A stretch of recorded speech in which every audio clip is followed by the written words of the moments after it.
Bab 649. Menculik. Sikap orang-orang keluarga Tang sangat berbeda dengan saat Kingston Jiang masuk ke dalam keluarga Tang. Sekarang dia seperti dewa. Banyak orang keluarga Tang maju untuk menyapa. Kingston Jiang hanya mengangguk dalam arti simbolis, dan tidak banyak bicara. Klu Tang membawanya memasuki villa.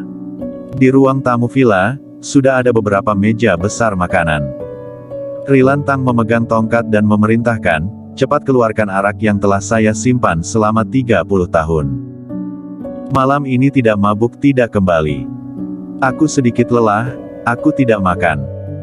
Kingston Jiang memandang Rilan Tang, dan setelah beberapa kata, dia berbalik dan kembali ke kamar. Orang-orang dari keluarga Tang terkejut. Hingga ketika Kingston Jiang naik ke atas, orang-orang ini baru bereaksi. Jasmine He langsung datang, menarik Klu Tang, dan bertanya, "Klu, ada apa?" Kingston Jiang tampaknya tidak bahagia. Mungkin dia benar-benar lelah. Klu Tang membuka mulutnya dan berkata, dia memiliki banyak masalah beberapa waktu ini. Dia tidak tidur nyenyak selama berhari-hari. Kalian makan saja, aku akan naik dan melihat. Klu Tang juga mengikuti ke atas. Orang-orang dari keluarga Tang saling berpandangan dengan ekspresi bingung. Mereka bersiap selama beberapa jam hanya untuk menyambut Kingston Jiang, dan sekarang Kingston Jiang naik ke atas untuk beristirahat bahkan tanpa makan. Di lantai atas, kamar. Klu Tang datang, melihat Kingston Jiang berdiri di balkon sambil merokok, dia meletakkan pedang pembasmi iblis dan berjalan mendekat. Memeluk pinggang Kingston Jiang dari belakang, dengan kepala bersandar di punggungnya. "Suamiku, jika kamu tidak ingin tinggal di keluarga Tang, ayo beli rumah dan pindah." Klu Tang tahu pikiran Kingston Jiang. Dia tahu bahwa orang-orang dari keluarga Tang telah menyakiti Kingston Jiang, dan orang-orang dari keluarga Tang bersalah pada Kingston Jiang. "Aku benar-benar lelah." Kingston Jiang berkata dengan lembut, bukannya tidak ingin bertemu orang-orang dari keluarga Tang. "Aku tahu." Klu Tang memeluk erat Kingston Jiang. Sambil memeluk, dia menarik Kingston Jiang, menjinjitkan jari-jari kakinya, dan mencium Kingston Jiang di bibirnya. Dia sangat antusias dan proaktif.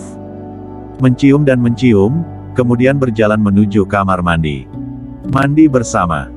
Bahkan ketika mandi, Klu Tang tetap menempel pada Kingston Jiang. Kingston Jiang tidak makan malam ini. Dia berada di kamar bersama Klu Tang. Klu Tang proaktif dan gila. Kingston Jiang juga puas. Setelah itu, keduanya berpelukan dan tidur. Malam yang tenang.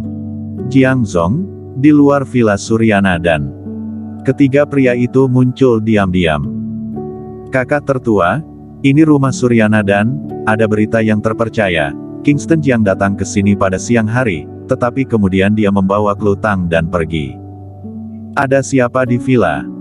"Ada beberapa orang, Suryana dan Kintia Su, Sylvia Yi, dan Sheila Bai. Sekarang ada satu lagi Pak Tua." "Siapa identitas Pak Tua ini?" "Entahlah, dibawa kembali oleh Kingston Jiang dari ibu kota." Mereka bertiga bersembunyi di pohon besar dan berbicara dengan tenang. Ketiga orang tersebut adalah tiga Ronin. Tujuan mereka adalah untuk menangkap orang-orang di sekitar Kingston Jiang, menggunakannya untuk memeras Kingston Jiang, memeras Marco Jiang, dan meminta mereka untuk memberikan pil batin. "Kakak terbesar, kapan kamu akan bertindak?" Freddy berpikir sejenak, dan berkata, "Jangan terburu-buru, tunggu dulu." Begitu menunggu, 2 jam. Lampu di villa satu demi satu padam. "Bergerak." Freddy memberi perintah. Ketiganya bergerak pada saat yang sama, melompat dari pohon, dalam beberapa napas, muncul di balkon di lantai 2 villa. Diam-diam membuka pintu. Di sebuah ruangan. Tepat setelah mandi, Kintia Su mengenakan piyama merah, berbaring di tempat tidur dan membaca. Setelah membaca sebentar, dia merasa mengantuk. Dia mematikan lampu dan tidur. Begitu lampu dimatikan, dia mendengar langkah kaki. "Siapa?" Dia segera bangun dan bangkit. Ketika akan menyalakan lampu, Pada saat lampu dinyalakan, dia ditotok dan tubuhnya tidak bisa bergerak. Lampu menyala, tetapi dia tidak melihat siapapun. Kakak terbesar, gadis ini cukup cantik. Ini adalah pacar pertama Kingston Jiang, tampaknya adalah kekasih Kingston Jiang. Keduanya memiliki hubungan yang sangat baik. Qin Tiasu tidak melihat siapapun, tetapi mendengar suaranya. "Siapa kamu dan apa yang ingin kamu lakukan?" Dia bertanya dengan suara dingin. Namun, tidak ada yang menjawabnya. Dia hanya merasakan kegelapan di depan matanya, dan kemudian dia dimasukkan ke dalam karung. Setelah 3 Ronin menculik Qin Tiasu, mereka terus beraksi. Kemudian menculik Qin Tiasu, Suryana dan Sylvia Yi, dan Sheila Bai, yang baru pulang kerja. Mereka semua petarung, dan mereka semua memasuki 4 alam, dan mereka dengan mudah menculik orang. Felix Murong sekarang sudah tiada memiliki energi Qi, dia sekarang menjadi orang tua biasa, dia tidak memperhatikan kedatangan orang luar sama sekali, dan tidak menyadari bahwa murid yang baru saja dia terima hari ini diculik pergi. Setelah 3 Ronin menculik Qin Tiasu dan yang lainnya, mereka pergi dengan cepat. Pergi ke tempat di mana Nandio Qin tinggal. Tujuan mereka kali ini bukan hanya Qin Tiasu dan yang lainnya, tetapi juga cucu perempuan Nandio Qin, Saren Qin.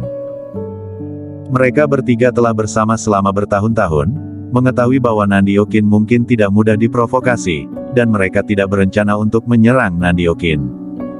Kakak terbesar, villa ini adalah tempat tinggal Nandio Qin, dan Saren Qin tinggal di rumah di lantai 2 di sebelah kiri. Nandio Qin mungkin yang terkuat. Kita harus dalam waktu sesingkat mungkin membawa pergi Saren Qin, jika tidak kita mungkin tidak bisa pergi ketika Nandio Qin bereaksi. Ya. Flidi mengangguk, lalu mengeluarkan yang asap bius, tersenyum dan berkata, "Asap biusku ini, bahkan tingkat alam ke-7 juga akan tidur pulas." Dia tersenyum sinis. Malam ini, Kingston Jiang tidur sangat nyenyak. Ini adalah pertama kalinya dia tidur dengan pulas. Di pagi hari, dia bangun sangat pagi. Setelah bangun, dia menemukan bahwa Klutang meringkuk di lengannya, memegangnya erat-erat dengan kedua tangan. Dia merasakan tubuhnya hangat. Dia sedikit menggerakkan tubuhnya. Ini membangunkan Klutang. "Suamiku, sudah bangun." Klutang menarik tangannya dan menggosok matanya dengan mengantuk. Kingston Jiang berdiri dan berkata, "Sekarang masih pagi, kamu bisa tidur lagi." "Ya." Klutang mengantuk. Berguling, memejamkan mata, dan kembali tidur. Dalam 1 menit, dia tertidur. Kingston Jiang melirik ke kamar. Ada banyak pakaian di lantai. Pakaian dalam, celana dalam. Kingston Jiang tersenyum, mengambil pakaian dan memakainya. Kemudian pergi ke balkon, mengeluarkan sebatang rokok dan menyalakannya. Setelah merokok, dia kembali ke kamar. Klutang masih tertidur. Dia melihat pedang pembasmi iblis di atas meja. Pedang itu berwarna hitam dengan ujung yang agak melengkung, seperti mata kail. Apakah pedang ini benar-benar pedang iblis? Kingston Jiang bergumam pelan. Segera, dia mengulurkan tangan dan mengambil pedang pembasmi iblis. Pedang itu sangat berat, dan dia berusaha keras, tetapi tidak dapat mengambilnya. Begitu berat. Dia sedikit terkejut. Meskipun dia tidak dapat menggunakan energi Qi, dia fisik yang kuat dan dapat dengan mudah mengambil ratusan kilogram, tetapi sekarang dia tidak dapat mengambil pedang ini. Dia tidak percaya bahwa pedang itu begitu berat. Bagaimana Klu dapat mengangkat pedang yang begitu berat tanpa menggunakan energi Qi? Kingston Jiang menarik napas dalam-dalam. Kemudian, energi Qi bergulir.